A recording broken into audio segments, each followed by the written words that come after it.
The Israelites, descendants of Jacob, had settled in the fertile land of Goshen, where they prospered and multiplied. As their numbers grew, they moved from the blessings of Joseph's memory to the dread of Pharaoh's shadow.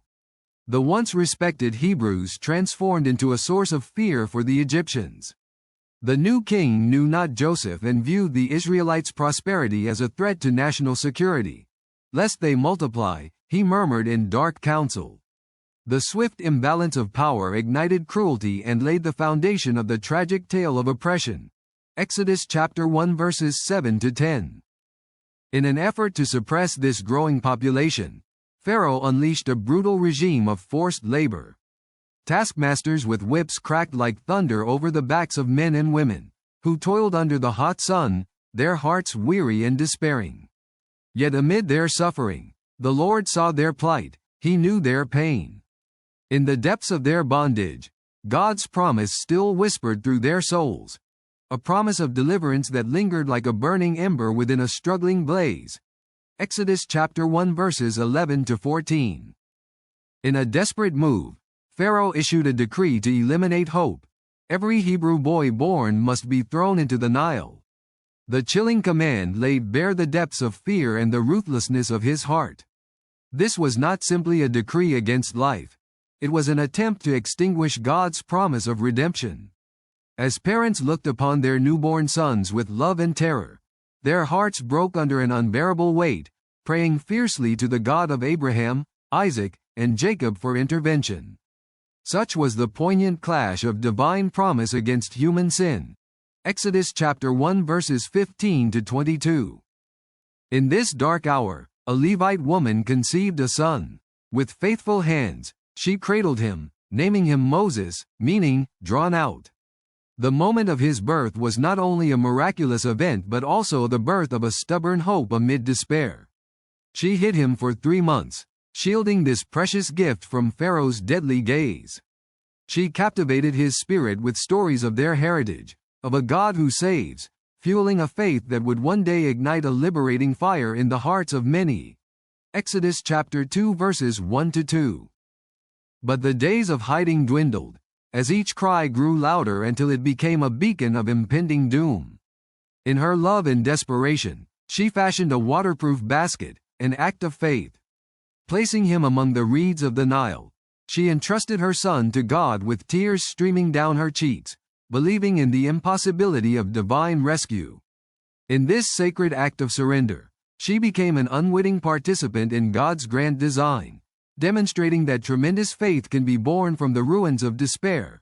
Exodus chapter 2 verses 3 to 4. As fate willed it, the Pharaoh's daughter ventured to the river, and there she discovered the basket, cradling helplessness and grace. Moved by compassion, she adopted Moses as her own.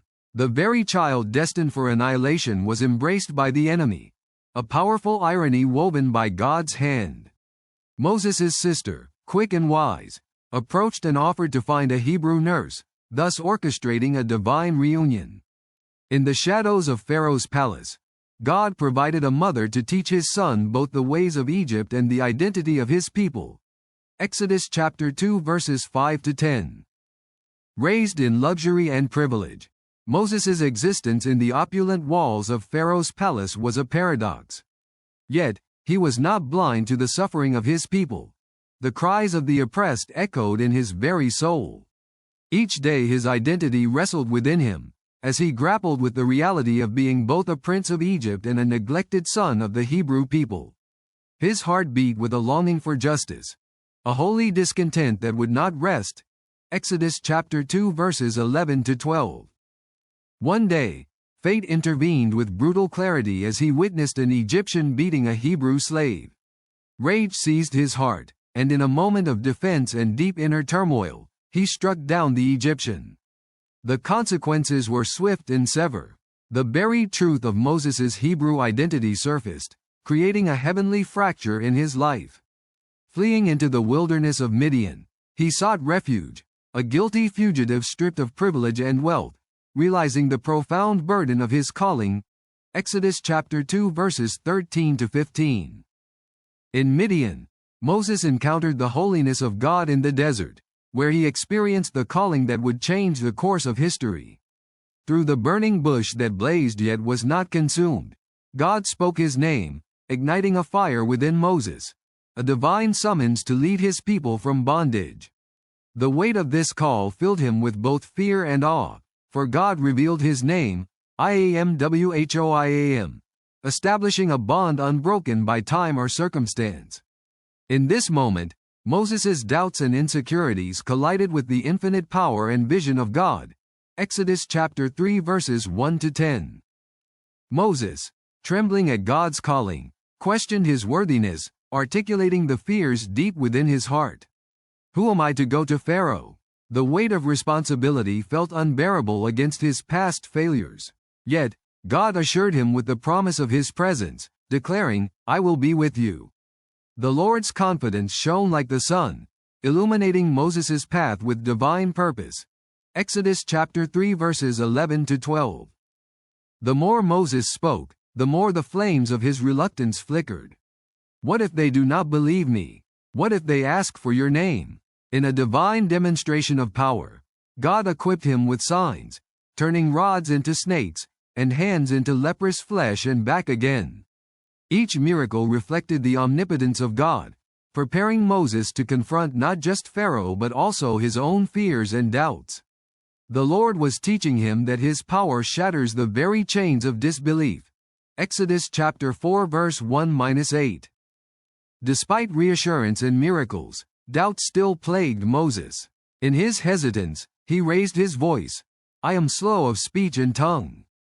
God's heart, filled with patience, reassured him that he had made both the mouth and the messenger. Finally, in a wave of compassionate guidance, God sent Moses' brother, Aaron, as his mouthpiece, a beautiful testament that even in moments of weakness, divine purpose prevails. Exodus chapter 4 verses 10 to 16. Moses returned to Egypt, now a man renewed by God's grace and mission. Each step echoed through the sands of time, reverberating with the hope of deliverance. As he approached the land that once embraced him as a child, he felt the burden of two worlds clashing within him, the world of Egypt and the world of the Hebrews. His heart swelled with both fear and determination as he prepared to stand before Pharaoh, the empire's greatest power. Exodus chapter 4 verses 29 to 30. Upon arrival, Moses and Aaron boldly confronted Pharaoh, declaring God's message, let my people go. But Pharaoh's hardened heart resisted, not out of mere obstinacy, but as a manifestation of systemic oppression. How could he release the very labor force that built his kingdom? In those momentous words echoed an underlying battle, God against oppression, freedom against chains. This confrontation was not merely physical, it was spiritual warfare with eternal consequences. Exodus chapter 5 verses 1 to 2.